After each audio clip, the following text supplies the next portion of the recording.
Buongiorno, ben ritrovati con Focus TG. Andremo in diretta tra poco a Treviso, dove nella notte è stato sgomberato il Park Dal Negro, un'operazione per allontanare tutti gli abusivi, le persone, i senza tetto che hanno trovato alloggio in questi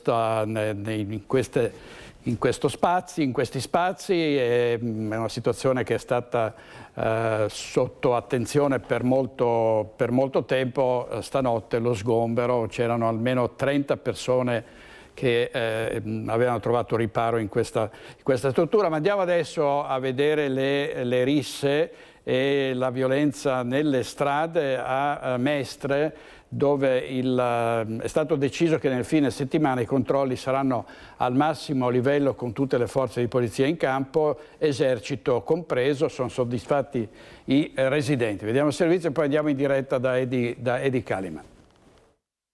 Dopo la rissa di sabato scorso qui in via Palazzo a Mestre, le continue segnalazioni e denunce da parte di residenti e commercianti esasperati, il Comitato per l'Ordine e la Sicurezza Pubblica si è riunito e ha deciso che nei fine settimana saranno attivati controlli interforze. Si partirà da questo weekend. I controlli saranno al massimo livello nelle zone dove si concentra la movida della terraferma. Polizia, carabinieri, finanzieri, vigili e militari dell'esercito sorveglieranno le centinaia di persone che si radunano nei locali.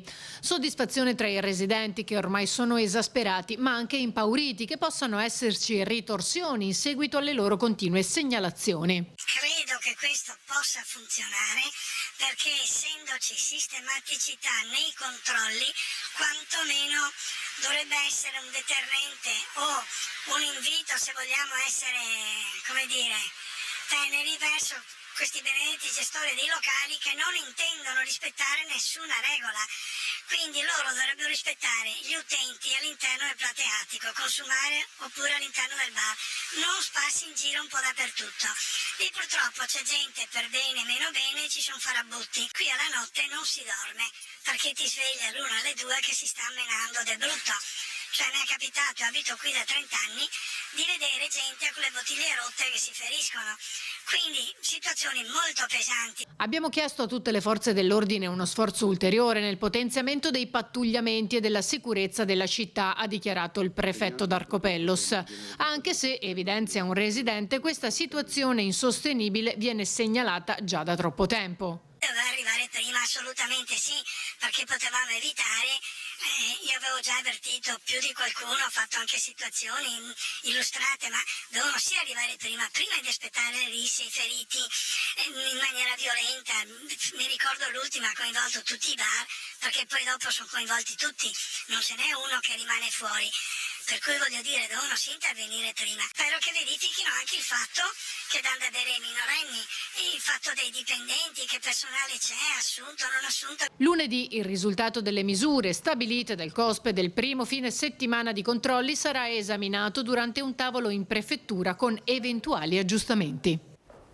Servizio di Ilaria Marchiori. E quando si arriva a questo punto, cioè quando i giornalisti sono costretti a intervistare persone travisate con la voce artefatta, unica condizione per la quale sono disposti a rilasciare dichiarazioni, vuol dire che la situazione è fuori controllo, perché temono comprensibilmente ritorsioni. Ma adesso torniamo a Mestre in diretta da Edi Caliman. A te, Edi. Direttore, buongiorno. Ed è proprio così, una situazione ormai poco sostenibile e non più sostenibile, quella di tanti residenti che lamentano, come abbiamo fatto vedere dal servizio, questa movida così pericolosa e così anche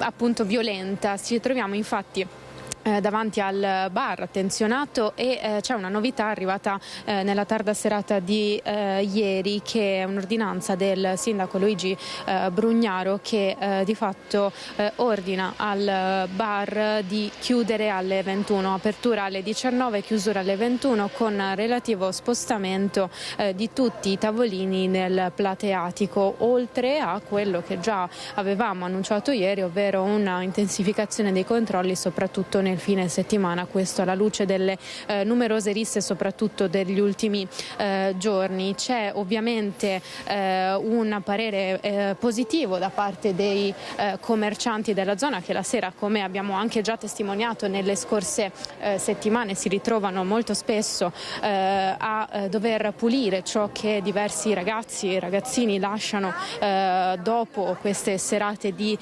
sballo, e andiamo a sentire proprio Elisabetta Bobbo che si fa un po' portavoce di quelli che sono i commercianti della zona. Elisabetta, l'ordinanza, buongiorno intanto. Buongiorno. Grazie anche per essere con noi, sappiamo che non è facile, è un'ordinanza che dici è bene che sia arrivata, ma purtroppo non pare essere abbastanza. Diciamo che dispiace perché c'è stata un'interazione importante con tutti i locali e questa interazione aveva portato anche a una comunicazione tra loro per allontanare questi personaggi meno belli. Il problema è che ci sono delle cose che devono fare i gestori e l'ordinanza probabilmente con questo restringimento porterà ad aiutare. Non è sufficiente perché in questo momento uno stacco completo sarebbe stato utile, perché nei giorni in cui c'è stata la chiusura definitiva dobbiamo dire che per 15 giorni l'ultima volta noi siamo stati molto tranquilli e questa cosa è una cosa molto triste, anche perché questa è una zona bella. È sempre stata definita il salotto buono di Mestre e ci ritroviamo ad avere veramente delle gravi ripercussioni anche nei negozi. Mi dispiace perché tra l'altro ci sono tanti locali validi, virtuosi, che fanno eventi belli e che è giusto sostenere, perché in questo momento storico in cui ci sono un sacco di problemi economici la nostra zona è una zona fiorente ancora e quindi dobbiamo fare di tutto quanto c'è possibile per eliminare questo tipo di problematiche. Elisabetta, grazie mille. Direttore, questo è il sentimento in via Palazzo. Se non hai domande, con Tommaso Migotta, a te la linea. Grazie Eric Kahneman e Tommaso Migotta, il nostro operatore. Adesso andiamo sempre in diretta a Padova perché sono stati fermati dai carabinieri durante dei controlli 4 attivisti del centro sociale Pedro. C'è un presidio in tribunale. Valentina Visentin con Federico Cibotto, a te Valentina.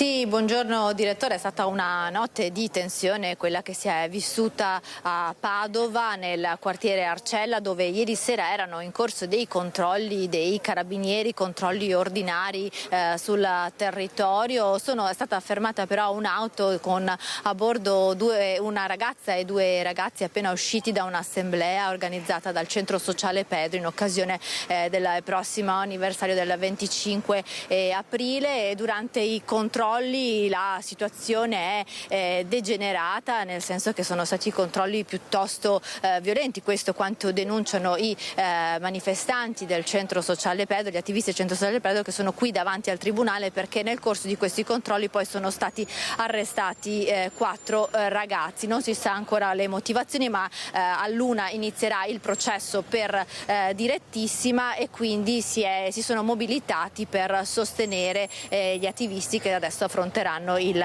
processo. Qui con me c'è Stella Salis del centro sociale Pedro, che ieri sera è corsa sul posto, quindi è anche testimone di quanto è accaduto. Ci racconta quello che è successo.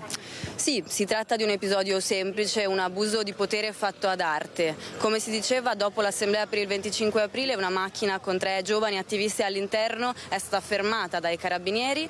A richiesta di controllo dei documenti, ovviamente senza opporre resistenza, sono stati esposti, ma da là si è aperto uno scenario grottesco. Le porte dell'auto sono state spalancate con veemenza, sono stati strattonati fuori e lanciati fuori dall'auto, probabilmente per una perquisizione dell'automobile, e hanno iniziato a malmenare violentemente le persone all'interno. Nel frattempo i testimoni presenti al bar nei dintorni e chi usciva dall'assemblea, quindi altri giovani attivisti che hanno visto la scena, hanno iniziato a denunciarlo, a chiedere ai carabinieri di fermarsi, ovviamente dato l'abuso, ma nonostante questo questo i carabinieri hanno iniziato a muoversi nella direzione opposta, cioè a colpire tutti, a picchiare tutti i presenti, a sbatterli a terra, a utilizzare e minacciare con dispositivi quali un taser, uno spray al peperoncino e addirittura dei manganelli.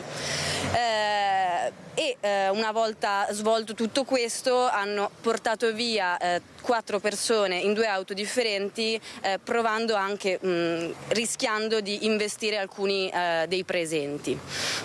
E ovviamente si tratta di un episodio inaccettabile che purtroppo in questa città non è un caso isolato. Lo sciacallaggio dei carabinieri si conosce bene ed è all'ordine del giorno. Tendenzialmente colpisce le persone più marginalizzate di questa città che non hanno voce e non hanno modo di reagire. In questo caso invece hanno colpito noi ed è per questo che oggi siamo qui a denunciare, perché questo è un caso simbolico di un modello di sicurezza. Questo, lo vogliamo dire in modo chiaro, è la risposta, è il risultato delle zone rosse, è il risultato di quello che le destre vorrebbero per questa città, ovvero, come diceva Ostellari questa mattina acclamandolo sul giornale, una città piena di taser, piena di manganelli e piena di polizia. Questo sicuramente non è un modello di sicurezza accettabile, anzi ci viene quasi da definirlo un modello ICE, un modello statunitense dell'ICE che dimostra lo stato dell'arte e dello stato di polizia oggi in questo paese. Della vicenda, direttore, si è interessata anche Ilaria Cucchi, che sempre intorno alle 13 dovrebbe presentare un'interrogazione parlamentare su quanto è accaduto appunto ieri sera a Padova. Noi resteremo qui fuori dal tribunale per capire poi l'esito del processo per direttissima e quali sono appunto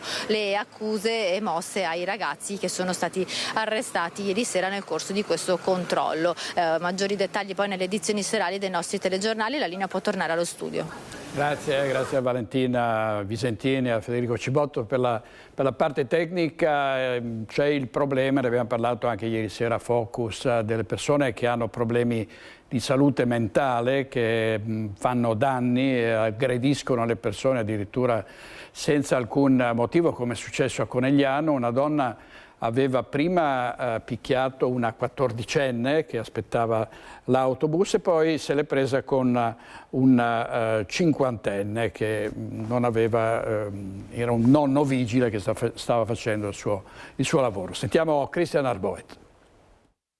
Io ho fermato il traffico per lei e lei ha continuato a inveire, no? Le macchine suonavano così, signora vada via. Vai via te, e giù offese sul andare. Prima si è bloccata in mezzo alla strada nell'ora di punta, poi ha inveito contro il nonno vigile Armando Lorenzetta, 85 anni. Siamo in Borgo Madonna, a ridosso del centro di Conegliano, protagonista una signora del posto, poco più che cinquantenne, già nota ai servizi sociali per le sue fragilità, ormai diventato un incubo per commercianti e residenti. Mi viene incontro di corsa e cosa vuole che faccia? Mi sono girato attorno al furgone e l'ho evitata, insomma, ecco, e continuava a inveire, a offendere. Voleva aggredirla, voleva metterle le mani. Sì, lei sì, è molto pericoloso non quanto per lei, ma per chi viene aggredito. Quello contro Lorenzetta è soltanto l'ultimo atto, peraltro segnalato alle forze dell'ordine di una lunga serie, ma in questi giorni si sta superando il limite. Lunedì pomeriggio una 14enne è rimasta ferita. A difenderla era intervenuta anche Silva Cozzi, titolare di una merceria più volte finita nel mirino. L'ha presa per le braccia e le dava calci con le ginocchia, pugni a questa bambina e io lì ho cominciato a dire lasciala stare e non la lasciava stare. Dopo io ho fatto un gesto e le ho staccate e a quel punto se l'ha presa con me. Quando il signore dell'agenzia immobiliare ha visto, è venuto giù e ci ha divise. Una violenza inaudita. Direi, sta bambina era tutta che tremava. Mi ha presa così e mi diceva grazie signora ti voglio bene, grazie signora ti voglio bene. In Borgo Madonna c'è anche chi preferisce non parlare per paura di ritorsioni, ma gli episodi davvero si sprecano. La donna entra spesso nei locali mettendo tutto a soqquadro, minacciando e offendendo. Già in passato ha usato anche le mani. Mi ha strattonata e mi ha detto che io le rubo i quadri che lei fa. Sono riuscita a staccarla e non è che sia successo niente. Però non è bello trovarsi, camminare sotto il portico e ti viene vicino uno e ti stratona. L'esasperazione è tanta in Borgo Madonna, ma la richiesta è una: intervenire subito a tutela di tutti. Non è per fare del male, ed è per aiutarla a star meglio, a guarire, a farla guarire. Non ce l'abbiamo con lei. Però avete ce l'abbiamo perché vogliamo. Certo che abbiamo paura. Io vengo al mattino e mi chiedo cosa mi succede oggi. Servizio del nostro inviato Christian Arboit. Adesso sentiamo l'appello del sindaco di Conegliano, Fabio Chies, che dice servono più strutture e nuovi strumenti. Sentiamo. Io mi rivolgo alla ULSS, con la quale abbiamo già un contatto aperto, ma dobbiamo assolutamente trovare la soluzione a questo problema, perché diventa un problema poi di sicurezza, diventa un problema di serenità, perché queste persone con problemi psichiatrici poi possono destabilizzare un quartiere intero, come sta succedendo per Borgo Madonna, dove ci troviamo nella situazione che questa persona quotidianamente magari lancia acqua dalla finestra, butta bottiglie, crea situazioni di disagio che non vogliamo vivere in città. Chiama in causa direttamente l'ULSS 2 il sindaco di Conegliano nelle ore in cui sembra trascendere la situazione in Borgo Madonna, con protagonista una cinquantenne già nota e seguita dai servizi sociali. Storia al limite ma non rara, anzi sempre nella città del Cima c'è un 42enne fuori controllo che da tempo va in escandescenza. Nelle settimane scorse aveva devastato il bar dell'ospedale dopo aver aggredito a inizio anno lo stesso Chies, per il quale il nodo della salute mentale deve essere centrale. L'ho sollevato più volte e continuo a sollevarlo, questo tema è un tema importante che non va sottovalutato, perché mentre gli altri temi vedo che in città sono abbastanza sotto controllo grazie alle forze dell'ordine, qui parliamo di situazioni che non riguardano solo le forze dell'ordine ma riguardano anche il sistema sanitario che deve prendersi cura di queste persone. Non possiamo permettere che queste possano girare liberamente per la città con problemi psichiatrici che non possono essere sicuramente risolti da noi. Servono strutture, che cosa serve? Servono strutture e soprattutto serve avere coscienza del problema per risolverlo. Dal canto suo l'ULSS 2, che pure sottolinea come il caso della cinquantenne di Borgo Madonna sia in capo il comune, parla di una tipologia di situazioni purtroppo sempre più frequenti, dicendosi pronta a una valutazione condivisa. Nei prossimi giorni direttore generale e direttore dei servizi sociosanitari incontreranno Chies. Non sono solo io, ma tutti i sindaci nelle città hanno questi problemi con persone note, tra l'altro, che sono malate, per cui a un certo punto non c'è soluzione se non quella di prendersi cura di queste persone, metterle in sicurezza e fare in modo che non possano nuocere alla pubblica sicurezza. A Treviso sgomberato il Parc dal Negro, che era stato occupato da tempo da abusivi, c'erano tanti bivacchi. Siamo in diretta sentiamo in diretta Christian Arboit e Simone Merlo per la parte tecnica, c'è anche il sindaco Mario Conte. A te Christian. Sì, direttore, buongiorno da Treviso. Questa mattina è scattato il blitz all'alba al Parc dal Negro, che è stato sgomberato di decine di soggetti che lì bivaccavano ormai da tempo. Un'operazione congiunta polizia locale e polizia di Stato, fortemente voluta dal sindaco Mario Conte. Sindaco, come siete intervenuti e quando è che ha preso la decisione? Perché questo blitz è scattato a sorpresa? Abbiamo dato riscontro alle numerose segnalazioni dei cittadini che denunciavano una situazione di degrado, di sporcizia, di condizioni igienico-sanitarie precarie e anche questioni legate alla sicurezza, perché il numero di persone presenti all'interno del parcheggio pubblico cominciava a diventare un numero effettivamente molto impegnativo e quindi una condizione inaccettabile. Siamo intervenuti con il supporto della Polizia di Stato, che ringrazio, e con Contarina per pulire, sanificare e ripristinare la normalità, la legalità e anche la pulizia. Lo dobbiamo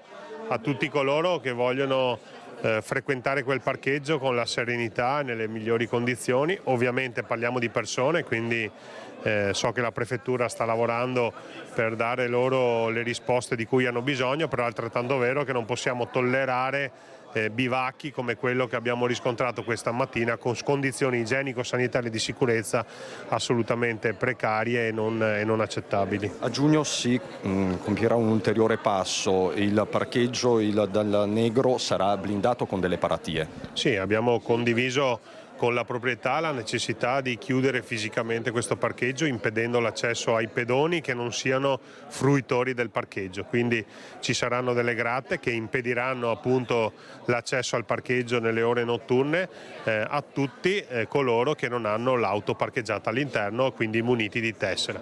Questo è un passaggio importante perché di fatto metterà la parola fine a queste situazioni di bivacco e di insicurezza e di degrado pubblico. La linea è dura, il problema resta, il nodo migratorio resta, e a chi si sente di rivolgersi in queste ore? Sindaco, al governo, alle istituzioni comunitarie?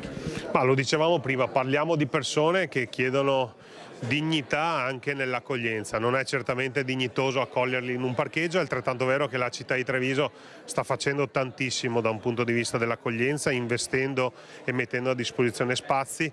Più di così noi non possiamo fare, quindi mi rivolgo all'Europa che deve essere forte e determinata nella gestione di questi flussi migratori, mi rivolgo anche al governo per la gestione di tutti questi persone che arrivano nel nostro territorio, che hanno delle esigenze ma che noi oggi non siamo in grado di dare risposte oltre a quelle che abbiamo già dato. Incontrerà questi migranti, questi soggetti che adesso stanno manifestando in piazza?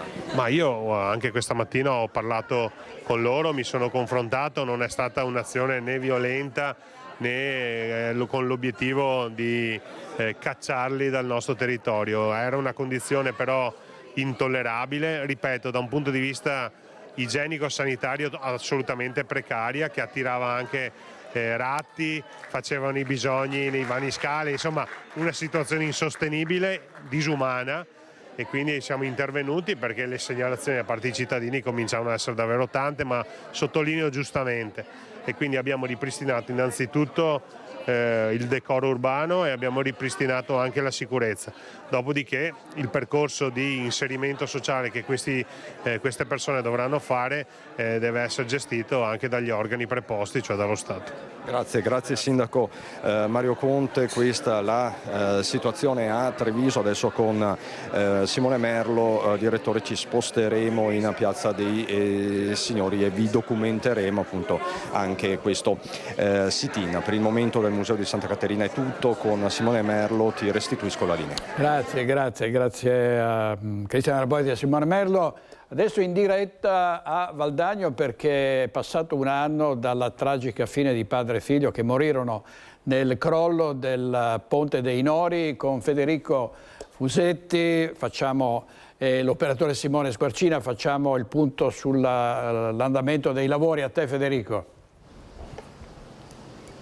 Buongiorno direttore, buongiorno ai telespettatori di Focus TG. Siamo proprio davanti al Ponte dei Nori, Valdagno. Un anno fa esatto il crollo, il maltempo e la morte di Leone Francesco Nardon, e questo avvenne proprio un anno fa, un maltempo eccezionale che colpì un po' tutta la zona, e proprio l'assessore Luca Basso, che ringrazio per averci raggiunto, ci diceva che furono circa 12 milioni di euro i danni complessivi di quella giornata. È passato un anno, domani è l'anniversario, diciamo, di questa tragedia. Cosa è successo, cosa è stato fatto e soprattutto, insomma, che cosa succederà a questo ponte alle nostre spalle? Ora siamo intervenuti in più tranche. Ovviamente una prima tranche per la messa in sicurezza dell'area, poi successivamente per la rimozione di tutte le parti, diciamo, pericolanti del ponte e le parti cadute che occupavano l'alveo, per non aggravare la situazione. Subito dopo, sempre in via eccezionale e con i tempi più ristretti possibili, siamo intervenuti a riaprire la bretella di traffico che porta in Viale Europa, importantissima, perché qui questo è uno snodo essenziale del traffico per Valdagno, e quindi si creavano delle code chilometriche. E fortunatamente siamo riusciti a fare le opere in tempi veramente brevissimi. Abbiamo poi proceduto con le opere complementari, abbiamo terminato anche il passaggio pedonale, perché diversamente i pedoni dovevano attraversare dall'altra parte la rotonda, compiendo un giro molto ampio per fare questo brevissimo tratto di strada. Oggi stiamo completando anche le nuove asfaltature, e quindi diciamo che a questo punto abbiamo raggiunto una situazione di stabilità e anche di ottimizzazione del flusso del traffico. Per quel che riguarda poi la ricostruzione del ponte, la spesa preventivata è veramente molto ingente per le casse del comune di Valdagno, perché come minimo bisognerà stimare una cifra attorno a 4,5 milioni di euro che il comune non ha, e quindi stiamo confidando e sperando nei contributi poi ministeriali che vengono dati in caso di calamità, e vedremo se e quanto ci verrà erogato. Speriamo tutto per completare queste opere. Nel frattempo in tutto il resto del territorio ci sono state ulteriori opere di messa in sicurezza. Numerose sono state le frane, gli smottamenti, i cedimenti stradali, e quindi abbiamo operato anche lì in via d'urgenza. Ovvio che abbiamo dato fondo a tutto quello che potevamo dare fondo, e a questo punto siamo appunto in attesa di questi fondi ministeriali che speriamo arrivino anche attraverso e grazie all'interessamento della Regione, che si è dimostrata molto attiva nel supportarci. Assessore, siamo qui da qualche minuto con Simone Squarcina, sono passati molti ciclisti, questa è una zona molto bella e qui vicino evidentemente c'è un bel percorso. Insomma, l'alternativa a questo ponte è comunque una pista ciclabile, c'è, voglio dire, modo per i ciclisti di divertirsi e vedere il panorama? Sì, la pista ciclabile non è stata compromessa, diciamo, dal crollo del ponte, se non in questa piccolissima frazione di qualche metro, per cui adesso stiamo ovviando provvisoriamente in questo modo, ma appena finita la messa in sicurezza anche del resto la pista rimarrà così. Verrà completata nel tratto nord di Valdagno fino al confine di Requaro, tra l'altro attraversando dei posti veramente magnifici sotto il profilo paesaggistico e naturale, quindi è una bella occasione per chi vuole venire a Valdagno. Poi da fine estate troverà una nuova parte di percorso completata. Grazie all'assessore Luca Basso. Ricordo anche che domani alle 17 ci sarà comunque qui una commemorazione legata all'evento tragico del 17 aprile di un anno fa. Direttore, io e Simone Squarcina ti restituiamo la linea. Grazie molte Federico Fusetti con Simone Squarcina. Si terranno sabato alle 11 al Duomo di Montebelluna i funerali di Paolo Gaio, il 62enne morto martedì mattina in sella alla sua moto a Marziai di Borgo Valbelluna. Magazziniere alla Gaber di Cairano per tanti anni, Gaio era vicino alla pensione, ci sarebbe andato a luglio con il desiderio di avere più tempo per spostarsi in moto con i fratelli Mauro e Luca. Era molto legato a loro, così come al resto della famiglia, compresi i cugini che lo piangono anche da zero branco. Domani sera alle 18 verrà recitato il rosario sempre nel Duomo di Montebelluna. A Carpenedo in centinaia hanno partecipato all'ultimo commosso saluto a Pietro Serafin, che è morto a 24 anni in sella alla sua moto sabato scorso sul versante trentino del Passo San Pellegrino. I funerali questo pomeriggio. La chiesa dei Santi Gervasi e Protasi a Mestre gremita dentro come lungo il sagrato nel pomeriggio. Per l'addio commosso è partecipato Pietro Serafin, venuto a mancare a soli 24 anni a causa dell'incidente che lo ha strappato alla famiglia mentre in sella alla sua moto stava facendo il ritorno a casa da Passo San Pellegrino nei giorni scorsi. Nell'unico messaggio dall'altare il fratello maggiore Tommaso lo ha voluto ricordare con le stesse parole che Pietro gli rammentava spesso: non giudicate. Pietro era un ragazzo pieno di vita, con una sensibilità unica. Aveva solo bisogno di essere visto per quello che era. Ha sofferto l'incomprensione altrui, ma è sempre riuscito a farsi amare lo stesso. L'insegnamento più grande che porto con me è quello che lui mi ha lasciato: non giudicare gli altri, guardare al cuore delle persone. Il feretro è arrivato dentro una bara in legno chiaro e avvolta da fiori bianchi e rossi, benedetto a fine omelia dal parroco Don Gianni Antoniazzi, che ha officiato la cerimonia di addio. Feretro accompagnato da mamma Consuelo, papà Mauro e dal fratello Tommaso, su cui per l'ultimo saluto sono stati appoggiati tanti cuoricini in legno con i messaggi scritti dagli amici, gli ex colleghi di lavoro e gli amici sportivi. Fuori, lungo il sagrato, con i compagni di calcio del Mestre Fenice, calcio a 5, dove Pietro militava, anche i genitori di Alex Marangon, con la mamma Sabrina, in mano una rosa bianca, piange. È stata collega di lavoro di Consuelo, la mamma di Pietro, il 24enne tragicamente scomparso. Straziante la separazione da lui e l'accettazione della tragedia. La mamma ti ama, Pietro, il papà ti ama e il tuo fratellone ti ama e ti amerà sempre. Abbandonate i pregiudizi, guardate al cuore delle persone. Pietro lo faceva e il mondo era più bello intorno a lui, per questo. Grazie.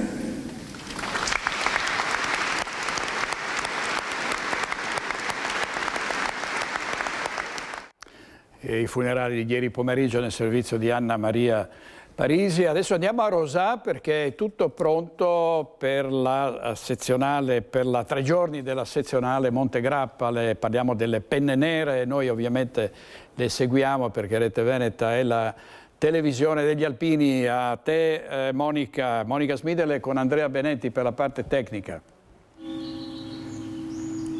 Buongiorno a te direttore, buongiorno a tutti i nostri telespettatori. Dicevi bene, tutto pronto a Rosà per la donata sezionale delle penne nere dell'ANA Montegrappa. Siamo in Viale dei Tigli, gli alberi sono tutti imbandierati, il paese è imbandierato per accogliere le migliaia di penne nere che arriveranno a partire da domani per questo evento.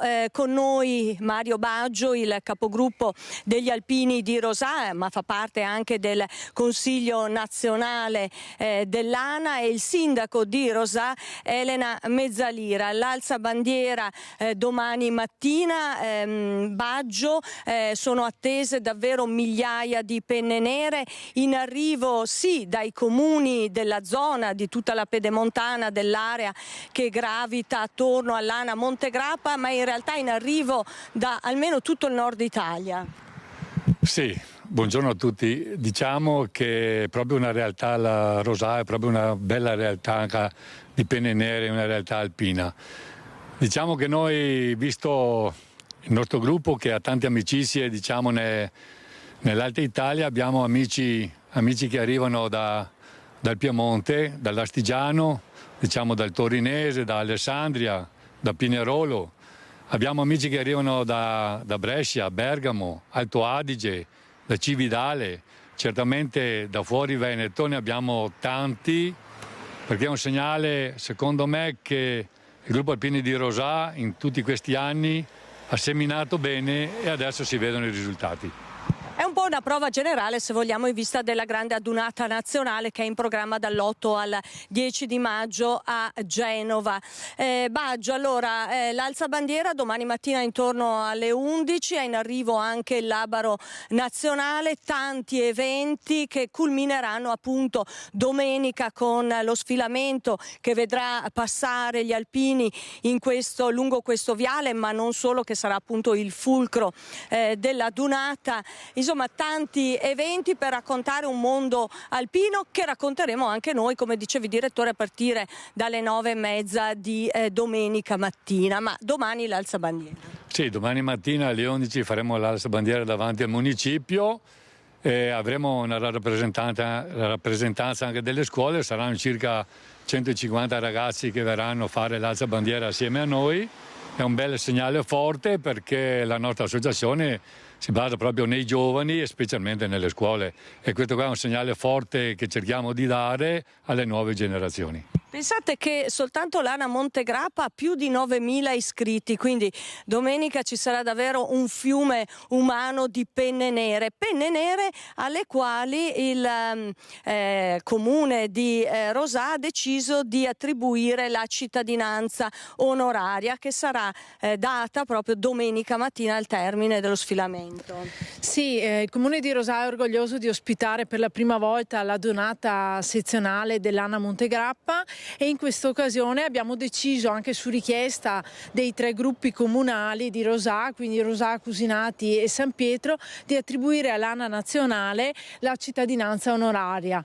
Per noi chiaramente è un orgoglio, è un segno di vicinanza a questa associazione, di riconoscimento e di ringraziamento per il loro operato, per la loro presenza, perché è una presenza concreta e costante, sempre a sostegno di tante iniziative a favore delle scuole, ma anche a favore delle persone più fragili, a favore della comunità tutta, e quindi questo vuole essere un'attribuzione proprio da parte di tutta la nostra comunità, la comunità di Rosà, all'Anna Nazionale, quindi un segno di appartenenza a Rosà dell'Anna Nazionale. Allora Baggio, chiudiamo con un invito a chi ci sta ascoltando di venire a Rosà per vivere appunto la donata sezionale.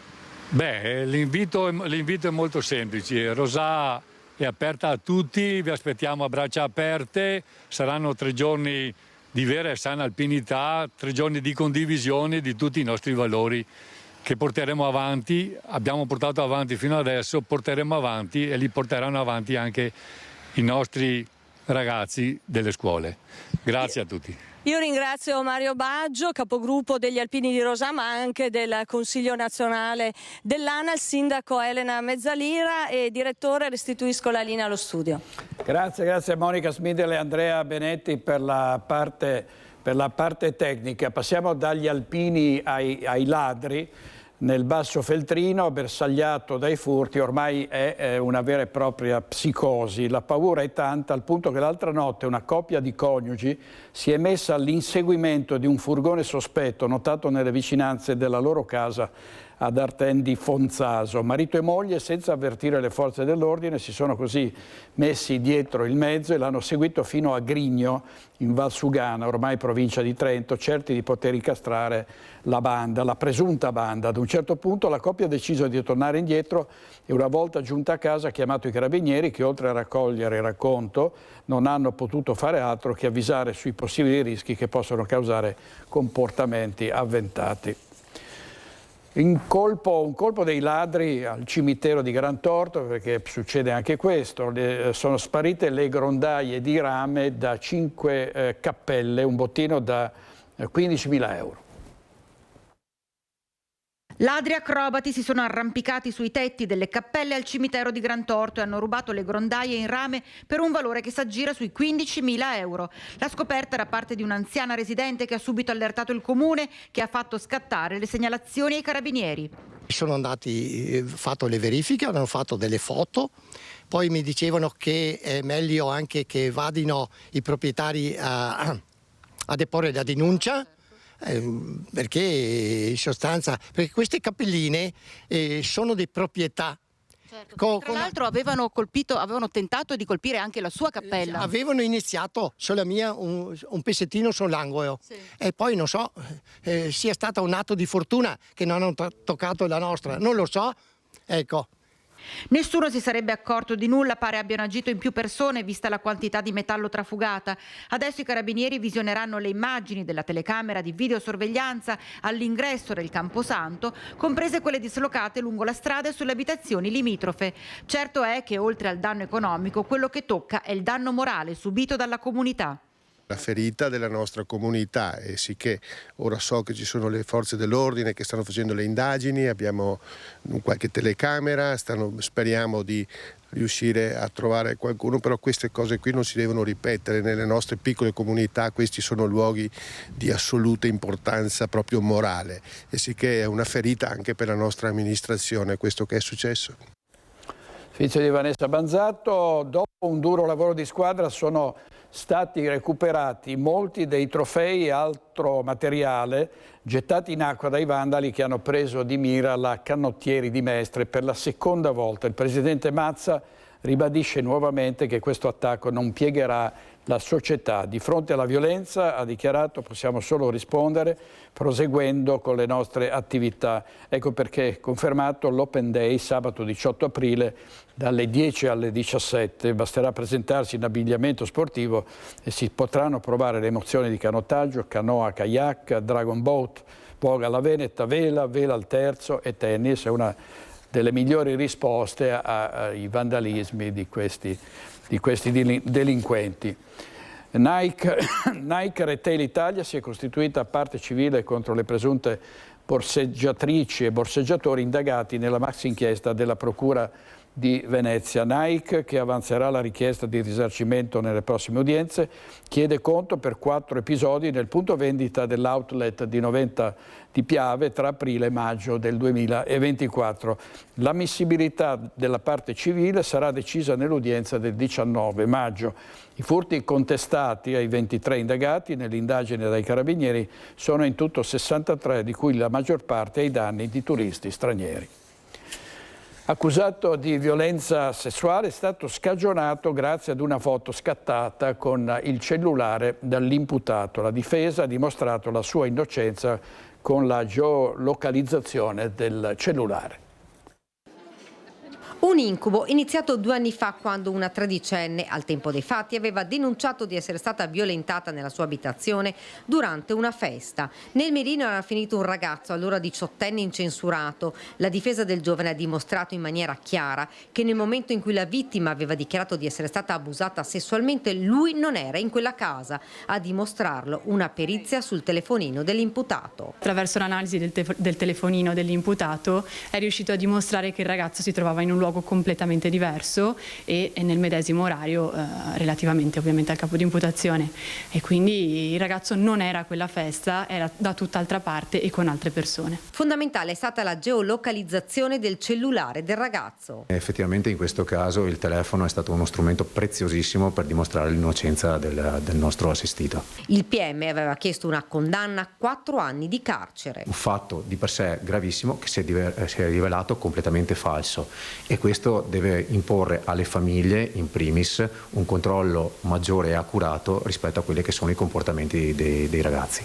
Il ragazzo è stato scagionato al termine del processo, che si è svolto con rito abbreviato. I fatti sarebbero accaduti a Trevignano il 4 luglio del 2023. Tutta la vicenda si sarebbe consumata durante una festa tra giovanissimi che si era svolta a casa proprio della vittima. Il gruppo aveva bevuto e, secondo il racconto della minorenne, il giovane, approfittando del fatto che era ubriaca, avrebbe consumato un rapporto sessuale. Ma ora le prove raccontano un'altra verità. Il giovane è stato assolto.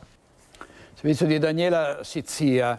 È l'ultima udienza del processo per il femminicidio di Giada Zanola, uccisa nel maggio del 2024. Un ex compagno di cella smentisce il detenuto che aveva raccontato di avere raccolto la confessione del delitto da parte di Andrea Favero, l'ex compagno accusato della sua morte. Un ex compagno di cella di Andrea Favero ha smentito quello che a dicembre un altro detenuto del Due Palazzi aveva raccontato davanti ai giudici durante il processo contro il 40enne di Vigonza, accusato di aver ucciso la sua ex compagna Giada Zanola lanciandola dal cavalcavia di Vigonza sopra la A4 dopo averla stordita con dei sonniferi. A dicembre un 69enne detenuto aveva infatti detto che Favero gli aveva confidato di aver ucciso Giada dopo averla caricata in auto stordita. Oggi in aula, nell'ultima udienza prima delle requisitorie della ringa di accusa e difesa, un altro compagno di cella ha smentito categoricamente che Favero abbia mai incontrato il detenuto 69enne. L'uomo, che con Favero ha trascorso i mesi di detenzione tra giugno e ottobre 2024, ha detto che il 40enne non parlava mai con altri detenuti, ma solo con lui, e che si è sempre professato innocente. Il testimone, portato dalla difesa, è stato l'ultimo. Prima di lui aveva parlato anche un altro ex fidanzato di Giada Zanola, con cui la 33enne bresciana aveva avuto una breve relazione tra il 2015 e il 2016, prima di incontrare Andrea Favero. L'uomo ha raccontato di una relazione difficile. I difensori hanno chiesto se Giada avesse mai manifestato intenti suicidi con lui, ma questo non è successo. La loro storia però è durata poco, perché mentre la 33enne lavorava per lui ha incontrato Favero, che era a sua volta dipendente. Nella prossima udienza ci saranno le requisitorie e le arringhe e forse potrebbe già arrivare la sentenza, proprio in concomitanza con l'anniversario della morte della 33enne. Aveva piazzato una telecamera nascosta nel bagno delle donne di un istituto scolastico dell'Opitergino. Il bidello da tempo riprendeva le insegnanti della scuola quando entravano nella toilette. L'uomo, 40 anni, nel novembre del 24 era stato sorpreso a recuperare le immagini rubate da una webcam nascosta in un cestino. Così per lui era scattata la denuncia per interferenze illecite nella vita privata, aggravata dalla qualifica di incaricato di pubblico servizio. Il bidello se la caverà solo con la messa alla prova un periodo di lavori di pubblica utilità. Non viene archiviata la vicenda del bambino fatto scendere dall'autobus senza biglietto e costretto a tornare a casa a piedi sotto la neve. Ricorderete, accadde nel Cadore vicino a Cortina d'Ampezzo. La procura è pronta ad andare avanti, per il conducente potrebbe profilarsi l'ipotesi di abbandono di minore. Prosegue l'iter giudiziario sul caso del minore lasciato a piedi dopo essere stato fatto scendere da un autobus di linea. Fine gennaio, periodo preolimpico, tratta San Vito, Vodo di Cadore. Secondo quanto ricostruito, il bambino, 11 anni, sarebbe stato fatto scendere dal pullman perché sprovvisto del nuovo biglietto da 10 euro. Era pomeriggio, oramai l'imbrunire e fuori c'era la neve. L'11enne non ha con sé il telefono cellulare e si incammina verso casa sulla ciclabile che collega San Vito a Vodo. A casa arriva infreddolito, in stato di ipotermia, racconterà la mamma, che appresi i fatti tramite la nonna e legale Chiara Balbinotte presenta denuncia querela per abbandono di minore contro l'autista e Dolomiti Bus. Chiuse le indagini, la procura ha deciso di non archiviare il fascicolo e sarebbe pronta a notificare l'avviso di garanzia all'autista Salvatore Russotto, dipendente della società di trasporti La Linea. L'ipotesi di reato è quella di abbandono di minore. Le indagini, oramai concluse, si sono basate su una dinamica ritenuta chiara fin dall'inizio perché l'episodio è stato ripreso dalle telecamere di bordo del mezzo. Sul fronte lavorativo l'autista è già stato oggetto di un procedimento disciplinare interno. Dopo una sospensione temporanea è stato assegnato a un'altra mansione all'interno dell'azienda che opera in subappalto per Dolomiti Bus. Una misura meno severa rispetto al licenziamento, ma che lo ha allontanato definitivamente dalla guida dei mezzi a un anno dalla pensione. La famiglia in queste ore sta valutando un'eventuale remissione della querela, anche se il reato è perseguibile d'ufficio e l'iter giudiziario proseguirà comunque salvo eventuali richieste di patteggiamento. Ora la parola passerà alle parti, mentre la vicenda resta sotto la lente della magistratura. Servizio di Tiziana Bolognani, oggi in regia Francesca Pezzo e Andrea Basso, e andiamo avanti con l'allarme gatti avvelenati a Sant'Eusebio. Non solo ci rimettono i poveri cani che spesso vengono avvelenati dai ladri, in questo caso sono i gatti, i residenti preoccupati e intanto proseguono i controlli. Un episodio assolutamente spiacevole, alcune segnalazioni di gatti che stavano male, il ritrovamento poi di un gatto deceduto, gatto che è stato prelevato per fare le analisi del caso per capire insomma se effettivamente c'è stato un avvelenamento come sembra. Gatti avvelenati in strada dei Pilati tra Sant'Eusebio e Contra San Giorgio. I controlli continuano, i risultati non sono ancora arrivati mentre si cercano i responsabili. Intanto cresce la preoccupazione dei residenti con il Consiglio di quartiere che invita i cittadini a prestare la massima attenzione. Abbiamo avuto modo di constatare questa assurdità e ci dispiace moltissimo perché sicuramente mi sembra un comportamento incivile a prescindere da quali possano essere le motivazioni. C'è un po' di preoccupazione in quartiere? Assolutamente sì, abbiamo fatto dei comunicati, abbiamo inviato dei comunicati su messaggio WhatsApp a tutti i numeri in possesso del quartiere e abbiamo pregato di tenere sotto controllo gli animali domestici. Certo che i gatti sono degli animali magari un po' poco controllabili rispetto ai cani, per cui capisco che il problema possa essere di difficile soluzione. Ci risulta che magari certe sostanze avvelenate siano state distribuite in zone boschive in mezzo alla vegetazione, per cui per quanto riguarda i gatti la soluzione è molto difficile. Certo, speriamo che le autorità procedano a delle verifiche sostanziali sulla cosa per capire chi chi possa essere, perché sono veramente atteggiamenti, io da buon animalista, sono atteggiamenti assolutamente incomprensibili. E in effetti i controlli proseguono, il Comune chiede la collaborazione di tutti. Partiamo ovviamente dalle segnalazioni che ci arrivano, con la polizia locale facciamo anche dei controlli, partendo sempre comunque dalla collaborazione dei cittadini che se trovano situazioni anomale chiediamo se ci vengono segnalate. Andiamo a Padova, dove 17 persone sono state evacuate nella notte da un condominio nella zona Mandria per una fuga di gas. Marta Zatta. Prima un forte odore di gas, poi l'evacuazione immediata. Pomeriggio di paura a Padova, dove 17 persone hanno dovuto lasciare le proprie abitazioni per una fuga di gas in un condominio. L'allarme è scattato attorno alle 16 in via Rovereto, nella zona della Mandria. Sul posto sono intervenuti i vigili del fuoco del distaccamento di Abano Terme per verificare quanto segnalato. I controlli effettuati con un'apposita strumentazione sia all'esterno che all'interno dell'edificio composto da 9 unità abitative sono stati svolti in collaborazione con i tecnici della rete gas. Per garantire la sicurezza dei condomini, l'intera palazzina è stata evacuata. Presenti anche gli agenti della polizia locale. L'intervento si è concluso intorno alle 22:30 dopo aver messo in sicurezza l'area. Controlli antidroga della polizia a Padova, c'è stato un arresto al Portello. Alla vista della volante della questura impegnata in un controllo del territorio in zona Portello, un giovane in bicicletta ha iniziato a pedalare velocemente, un comportamento che ha insospettito gli agenti che l'hanno bloccato mentre cercava di fuggire tra via Belzoni e via Gli Appelli dopo aver scaraventato la bici a terra. Nel tentativo di fuga il ragazzo ha gettato un involucro recuperato dai poliziotti. All'interno c'erano 8 dosi di cocaina e un pezzo di hashish.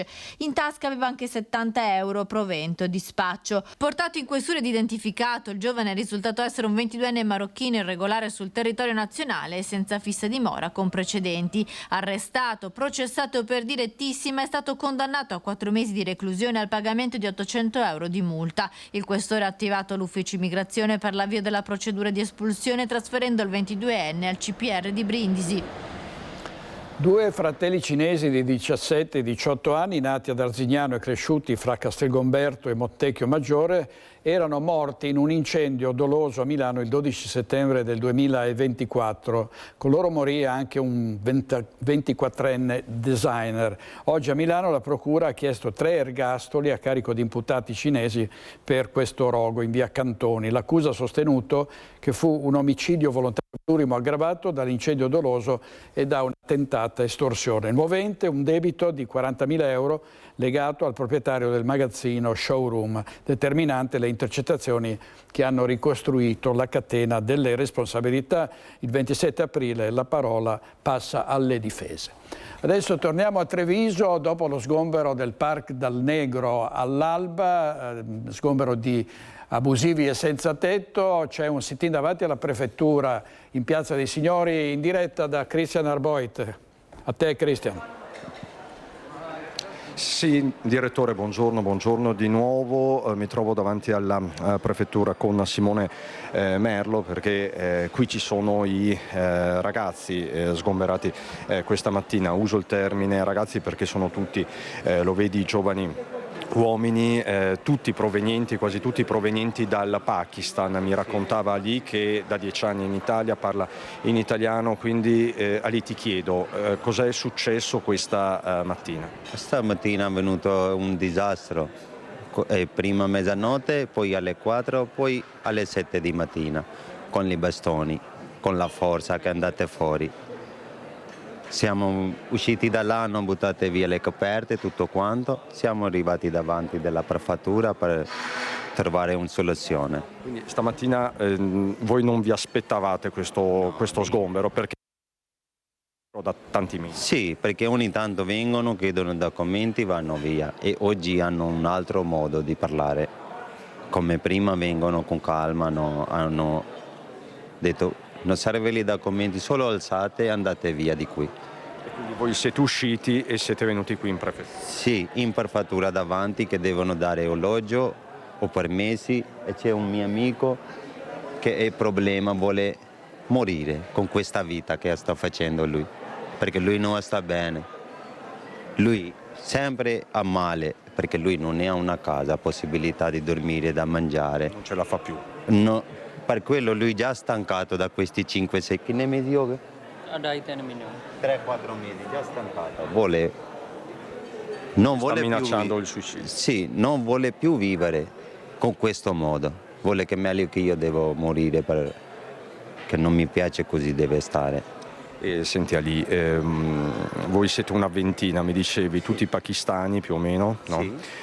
C'è chi è regolare, c'è chi ha il permesso di soggiorno, chi no? Alcuni, e lui c'è irregolare dove sono andati via a lavorare perché hanno lavoro, non ne hanno alloggio, non ne hanno un campo. Hanno passati quasi un anno quelli ragazzi che hanno in regola a questo momento. Come lui è in regola, è andato a mezzanotte di lavoro e poi tornato alle 6 per dormire, hanno mandato via da là. Perché tanti di voi lavorano ma non sono in regola, o se sono in regola fanno fatica a trovare gente che affitti. Sì, è quello, perché chiedono indeterminato. Come può avere indeterminato? Non lo danno facile. Perché io già ho imparato bene i lavori, tutto quanto, io non ne ho fino adesso. Quelli come trovano un futuro qua? Siamo venuti per migliore, per lavorare. Chi vuole lavorare non lo danno la possibilità che vai a lavorare.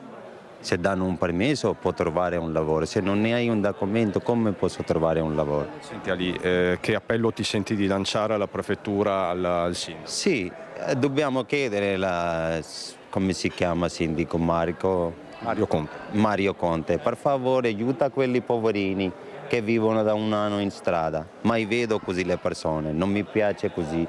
Va bene i miei paesani, solo che anche altri gli stranieri come di loro vivono un meglio posto, Caserma, di Mogliano Veneto, Vittoria Veneto. Noi siamo poveri qui, avanti della prefettura per trovare una soluzione. Quindi tu dici c'è anche una disparità di trattamento tra stranieri, quindi voi sentite come pakistani? Vai con la telecamera che trovi uno africano, bangladesi, africani, marocchini, non c'è nessuno, tutti hanno in campo.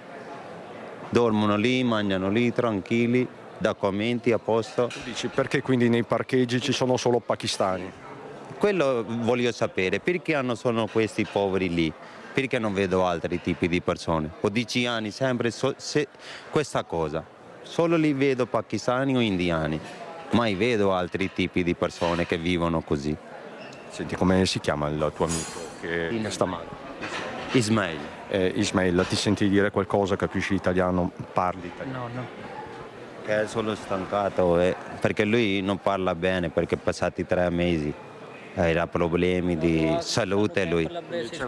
Ci sono tante situazioni, questo te lo possiamo documentare, direttore, ci sono ragazzi che non stanno tanto bene, alcuni hanno delle ferite che si portano dal Pakistan, altri stanno male, proprio hanno dei problemi di natura mentale. Sì, perché una si lavora con male come la gamba di lui, se non ne ho posto di dormire, come può deve andare a lavorare se non dorme una persona, se lavora? Allora, grazie Ali. È arrivata anche Gaia Righetto, siamo in diretta su Rete Veneta, stiamo documentando quello che è successo, non so se mi può raggiungere Gaia Righetto, rappresentante del Django, non ha bisogno di presentazioni a Treviso.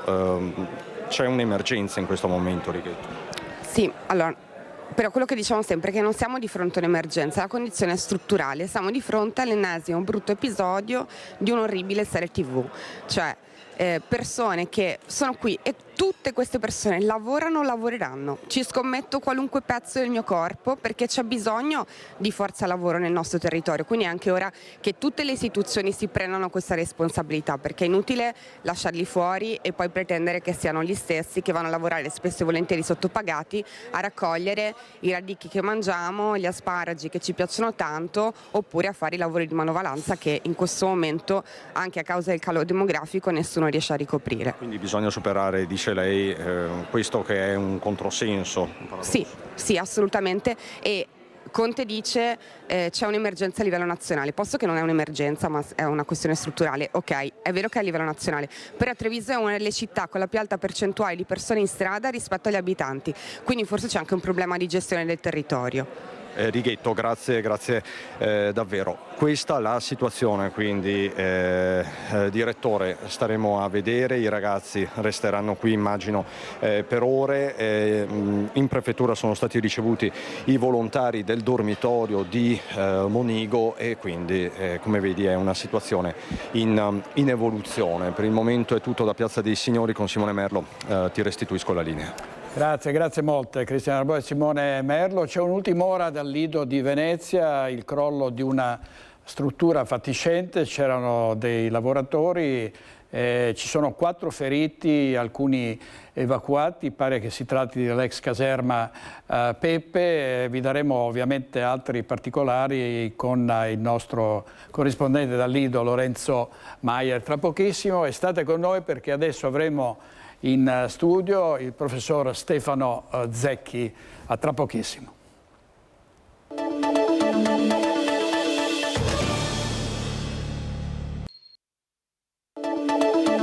Puoi guardare lì. Di nuovo in diretta con Focus TG, vi abbiamo dato un'ultima ora poco fa, un crollo del solaio dell'ex caserma Peppe, ci sono 4 feriti, 5 evacuati, ci dice tutto in diretta Lorenzo Maier. A te Lorenzo, cosa è successo? Buongiorno direttore, dai nostri telespettatori. C'è stato pochi minuti fa, 40 minuti fa circa, il crollo di un solaio alla caserma Peppe a San Nicolò, al Lido di Venezia, dove ci sono dei lavori in corso, quindi c'erano 9 operai di una ditta specializzata al lavoro. È crollato questo solaio. Il bilancio è un bilancio pesante, ma poteva andare molto peggio, visto che nessuna delle persone coinvolte in questo incidente è in pericolo di vita. 5 persone sono rimaste illese da questo crollo, 4 feriti in maniera seria ma non gravissima, non in pericolo di vita, comunque hanno riportato varie contusioni e forse fratture. Adesso sono in corso gli accertamenti. Di queste 4 persone per trasportate sono intervenuti 2 elicotteri, uno da Padova e uno da Treviso. I feriti sono già negli ospedali, uno è ricoverato all'ospedale civile dei Santi Giovanni e Paolo in centro storico a Venezia, 2 sono a Mestre e 1 a Treviso. Lorenzo, grazie molte, se avrai altri aggiornamenti richiedici la linea. Grazie Lorenzo Maier. Sarà da capire cosa è successo, chiaramente sono indagini, probabilmente immagino che l'area verrà posta sicuramente sotto sequestro e ci saranno degli accertamenti. Comunque il bilancio per quanto riguarda la situazione delle persone, che è la cosa che ovviamente premeva di più, è questo al momento. Grazie Lorenzo Maier. Saluto e ringrazio molto, non so, un amico, anche una star della televisione, il professor Stefano Zecchi. Professore, è un piacere averla qui. Il professor Zecchi è in consiglio comunale a Venezia. Se dovessimo leggere la sua storia, non so, ci metteremo circa 3 ore. Ha insegnato estetica per tanti anni all'Università di Milano, è un accademico, è stato presidente dell'Accademia delle Belle Arti a Brera, in consiglio di amministrazione al Piccolo Teatro, un uomo che della cultura si è sempre occupato e che ha scritto tantissimi libri, quindi è un grande piacere averla qua. Professore, tanto lei abita a Lido, sì, e questa insomma, è purtroppo un altro incidente sul lavoro lì dove lei vive. Lei ricordo, il professor Zecchi è nato a Venezia. Sì. Professore, ecco, ci sono tante storie che raccontiamo di Venezia e anche degli scontri. Vediamo, li abbiamo indicati nel titolo, che chiedo alla regia di mandare, e cioè lo scontro sulla Biennale, perché il governo non vuole il padiglione russo alla Biennale, ha minacciato anzi di togliere dei finanziamenti, e poi anche lo scontro per la direttrice Venezia alla Fenice. Partiamo dalla Biennale, come la vede? Dunque, viene evocata sempre la censura che non deve essere in nessun modo comminata, e va benissimo, censura, non si censura l'arte, però si possono censurare gli artisti, perché la censura guarda evidentemente il modo di fare arte. Allora ci sono artisti che sono collusi con i peggiori regimi e ci sono artisti che in quei peggiori regimi rischiano la vita per affermare la propria visione del mondo. E allora non si può pensare che l'arte sia qualcosa di irenico che salva il mondo. Questo lo pensano le anime belle, come avrebbe potuto dire Hegel. No, l'arte è forse la forma, e gli artisti che la praticano, la forma più efficiente di una metapolitica, efficiente nel modo in cui proprio poi entra nel dibattito, nel discorso delle persone. Quindi è inevitabile che Biennale sia una istituzione che ha una sua indiscutibile, per statuto, autonomia di gestione, ma è politica, è politica. Lei si ricorderà quella grande avventura che fu nel 77 quando Craxi volle fare una Biennale del dissenso. Contro chi? Contro il padiglione gestito dalla Russia, che era l'Unione Sovietica. E come allora i comunisti dissero che quell'iniziativa era provocatoria, era qualcosa che non andava fatta, che in realtà tutto andava bene in Unione Sovietica. Grandi figure di comunisti come Argan, come Lombardi Radici. Quindi è inutile trincerarsi dietro l'autonomia e l'idea che l'arte non debba essere censurata. Vanno presi in considerazione coloro che fanno arte, e quindi c'è poco da fare. È giusto censurare in questo caso gli artisti che oltretutto sono vicinissimi al regime, perché una è la figlia di Lavrov, il ministro degli esteri della Russia, e un'altra che è vicina al KGB, una persona, il padre, il fratello, non lo so, vicino al KGB. Quindi c'è poco da fare. Bisogna mettersi in testa che un'istituzione importante come la Biennale è un'istituzione politica che attraverso l'arte fa politica, ed è una cosa nobile, fare arte attraverso una visione del mondo che non sia asettica.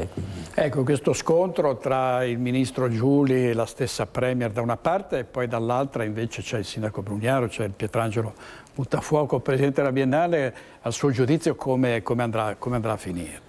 Dunque, Buttafuoco e Giuli sono due belle intelligenze, però né l'uno né l'altro cederanno sicuramente. E io sono convinto che, come la Presidente del Consiglio dice, la politica estera non la può fare Biennale, lo fa il governo, lo fa il Presidente della Repubblica. E lo stesso Presidente della Biennale è una figura scelta politicamente, quindi è inutile trincerarsi dietro a questo discorso. L'ho sentito appunto fare da Brugnaro, l'ho sentito fare da tante altre figure dell'amministrazione veneziana e veneta. No, non si può pensare che l'arte sia semplicemente questo luogo irenico. L'arte ha sempre avuto delle grandi capacità di tensione, di confronto. E questo è il fascino dell'arte. Andrà a finire, penso, necessariamente con un ritiro della delegazione artistica dalla Russia, e io spero che si dica che non si deve fare del padiglione della Russia un altoparlante di un governo, di un paese, di uno Stato così nemico della libertà come quella russa. Professore, lei è stato assessore alla cultura al Comune di Milano, molti sperano che lei, nel caso vincesse Simone Venturini alle prossime elezioni di Venezia, si occupi nuovamente e pesantemente di cultura. diciamo, è una prospettiva che la può interessare? Sì, se no non mi sarei candidato, ovviamente alla mia età avrei preferito fare dell'altro, ma sì, perché insomma una città la salvi e la porti avanti attraverso la cultura, perché cultura vuol dire capacità di mettere insieme energie vitali della città, far crescere la città attraverso il confronto, appunto, del dibattito. È lì che si mostra come l'arte ha una sua funzione di relazione. E un assessore, diciamo così, che ha una visione liberale, cerca di far emergere le energie migliori della città, di metterle insieme, di dargli spazio, di premiarle per il merito. Ci sono tante cose che andrebbero fatte. Questa Giunta è stata molto brava a rimettere a posto i bilanci. I bilanci vogliono dire i soldi dei cittadini, però a mio parere si poteva fare di più per la cultura, non soltanto costruire delle strutture che sono importanti, ma far vivere queste culture con un'anima continua di partecipazione, di invenzione. E questo secondo me deve essere il ruolo di un assessore alla cultura, cioè dare spazio a figure che rappresentano la città, che dialogano con altre città.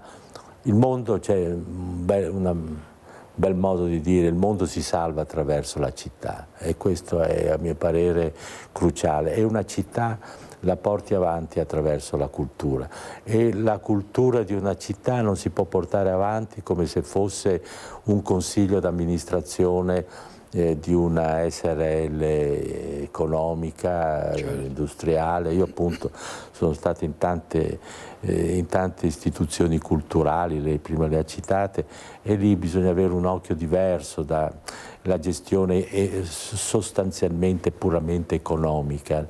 Un'istituzione culturale non è una SRL, ecco, questo voglio dire. Sarà anche quello, ma innanzitutto ha l'anima e il cuore della vita di una città.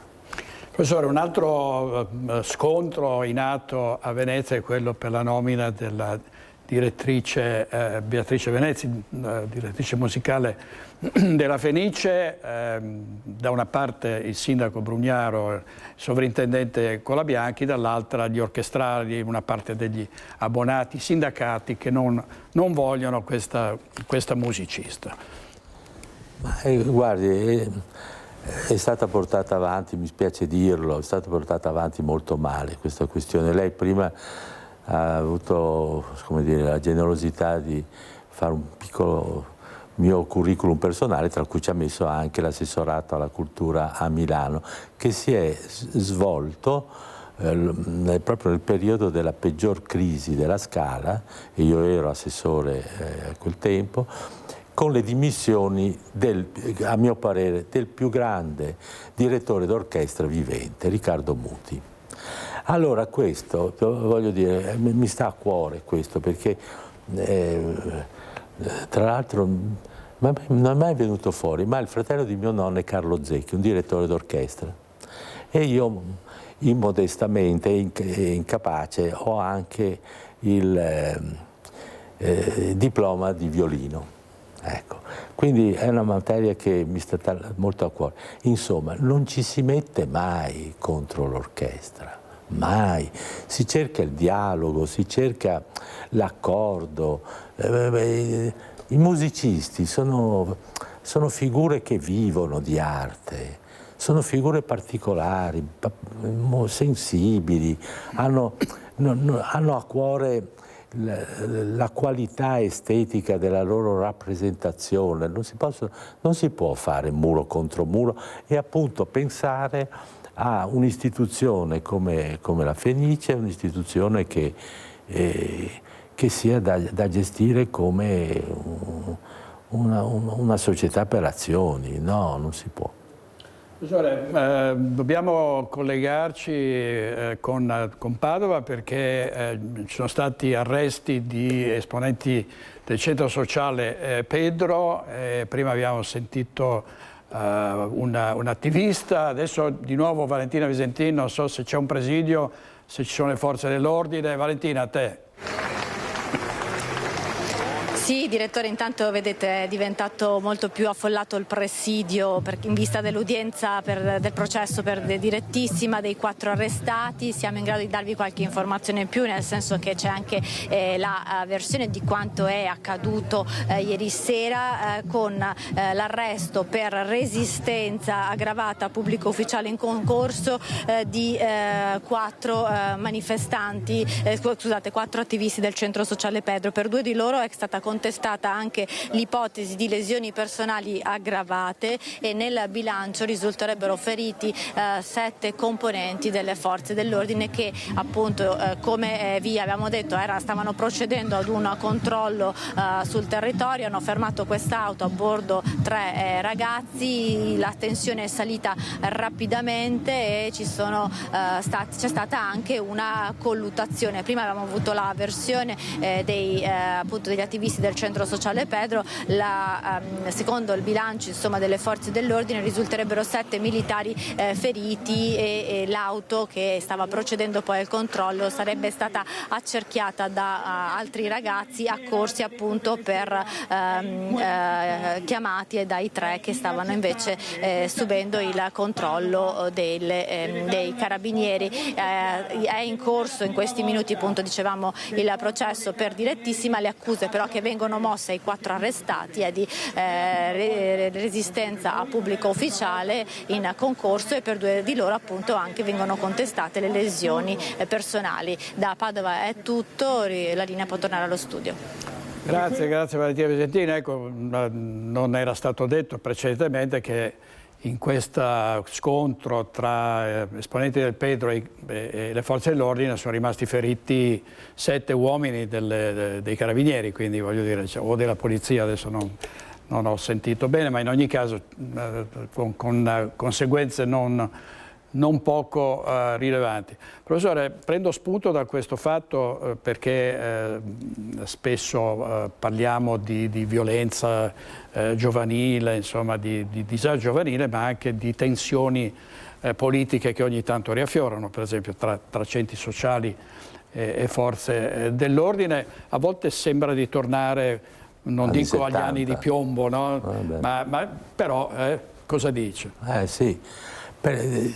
Ma guardi, dico quello che hanno detto dei grandi come Max Weber, Pareto.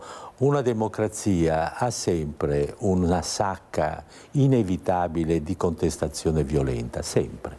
L'importante è riuscire a contenerla e fare in modo che non incida sulla vita democratica della gente che tutti i giorni va a lavorare e poi vuol tornare a casa tranquilla. Quindi il problema è non avere il senso, diciamo pure il sentimento della tolleranza, cioè queste persone vivono per la contestazione, vivono per poter fare il casino che poi porta a guai di tutti i tipi, da vetrine infrante, macchine saltate per aria. Ecco, quindi per fortuna sì, non abbiamo un'organizzazione come appunto gli anni di piombo, però queste realtà di violenza bisogna essere in qualche modo disposti ad accettarle e a contenerle, non ad accettarle con la tolleranza, no, tolleranza zero, ma sapere che ci sono, che non si elimineranno mai. Questo non lo dico io, questo lo dice grandi ricercatori di sociologia, come dicevo prima, da Max Weber, Pareto, eccetera. Professore, un'ultima cosa, lei fa parte della commissione selettiva sì. Delle produzioni cinematografiche. C'è stato anche qui uno scontro, è ancora in atto, sulla diciamo, l'esclusione di un film su Giulio Regeni, il ricercatore italiano che era stato assassinato in Egitto dai servizi segreti. Anche qui proteste dall'una e dall'altra parte. La Commissione dice: noi abbiamo selezionato, siamo una commissione indipendente, ci sono ovviamente ci sono dei requisiti per chi propone di partecipare ad un bando, c'è una graduatoria, noi abbiamo rispettato, dice la Commissione, quei punti, mentre dall'altra parte si dice non è possibile escludere per il valore, per cosa simboleggia la morte di Giulio Regeni, un film che gli è stato dedicato. Intanto trovo che è indecente fare politica sulla tragedia di un povero ragazzo che poteva essere un mio studente, quindi ancora di più sento il problema da professore che fa di una ricerca protagonista un suo studente, e questo è un fatto però strettamente personale. La questione è questa: è un docufilm, cioè un documentario sul film. Allora il problema è che non può essere il titolo, diciamo così, che di per sé giustifica lo sviluppo in questo caso del docufilm, perché anzi tanto più è importante l'argomento, tanto meglio deve essere fatto, proprio per non cadere in errori di comunicazione e danneggiare la figura stessa, in questo caso Regeni, che era protagonista della vicenda. È un documentario che tra l'altro si può vedere, costruito tutti sugli atti giudiziari, che va benissimo, ma in questi casi, se fosse stato portato, come dire, a me una tesi con la persona, gli avrei detto quello che dico quando un ragazzo mi porta il suo progetto, il suo sviluppo della tesi di laurea. Gli avrei detto: guarda, porta maggiore attenzione a questo, sviluppa questo, togli quello. Allora, per esempio, in quel caso lì, interessante, perché questo ragazzo va in Egitto? Cosa è successo a Cambridge? Cosa succede in quel momento in cui da lì va poi a Cairo? Ecco, voglio dire, quando tu ti prendi la briga di fare benissimo una testimonianza di quell'altro problema che è stato la tragica fine, il martirio di questo poverino, no, tu devi avere una sensibilità e una capacità di documentazione alta, perché se io faccio un libro, voglio scrivere un libro su Kant, uno dei più grandi filosofi del mondo, non è che perché faccio un libro su Kant di per sé è un bel libro, anzi devo avere maggiore attenzione proprio perché è una figura così eccelsa che il mio lavoro deve essere altrettanto adeguato. Diverso sarebbe se lo facessi su appunto un minore, filosofo minore del Settecento, lì lo sbaglio può essere più accettabile, ma non su una cosa importante. Io mi auguro che sulla fine tragica di Regeni si faccia un docufilm che abbia un valore di comunicazione estetica, sociale, etica alto. Faccio un esempio: abbiamo finanziato il docufilm su Tortora, fatto da Bellocchio. Secondo me è bellissimo.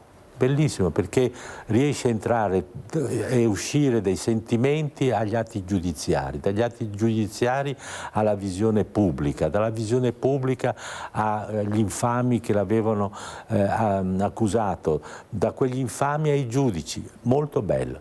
Questo voglio dire, secondo me lì, vedendo questo, si impara a capire quello che va bene e quello che non va bene. Professore, grazie molte. Aggiungerei che da Presidente, io sono il Presidente della Veneto Film Commission, non mi permetterei mai di interferire con il lavoro di commissioni di selezione di produzioni cinematografiche che sono assolutamente indipendenti.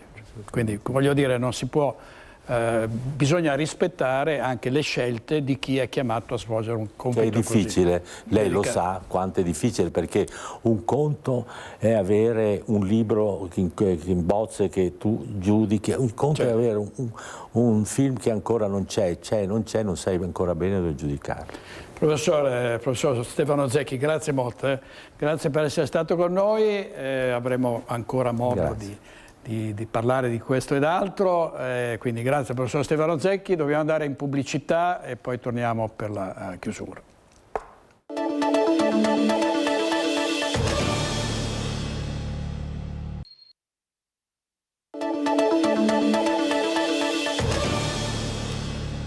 Vi abbiamo dato poco fa, un'ultima ora, il crollo di un solaio di una ex caserma, l'ex caserma Pepe del Lido di Venezia, con 4 feriti, 5 evacuati, ovviamente tutti i particolari stasera nei nostri telegiornali. Stasera Focus alle 21:20 come sempre, grazie ai nostri registi Francesca Pezzo e Andrea Basso, buona giornata, arrivederci.